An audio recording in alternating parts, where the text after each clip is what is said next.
Hello and welcome to Command Center Tutorials. In today's tutorial, I'll show you how to turn on ticket notifications for associated tickets. So as you know, within Command Center, you have the ability to review service requests, view tickets, all of the above. So the nice thing with the ticket notifications is if you come down to System, go into Ticket Notifications, even if somebody from your organization creates a ticket, it'll notify you.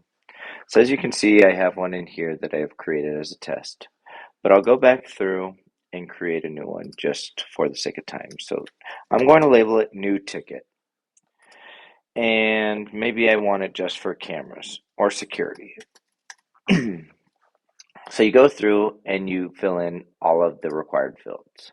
So send notification when ticket states are set to, I'm going to say new.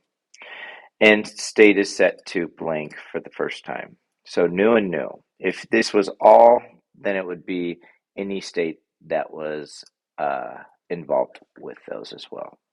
So then you can come through and you can check any of the associated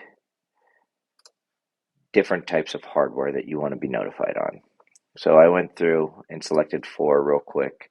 If you want to be notified on all types of hardware, you select this. And then the nice thing down here is you can select individual locations or all locations. Coming down further, this is where you put in your email address.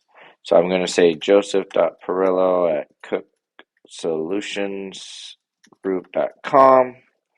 And then down in the body or the subject, I'll say new ticket created. And I will say check Command Center for more details. You click save and you'll see that that ticket is now created. Thank you for watching Cook Command Center tutorials. If you would like to watch more how-to videos around Cook Command Center, please click here for our tutorial channel. Or you can click here at cc.cooksecurity.group.com for more documentation and downloads.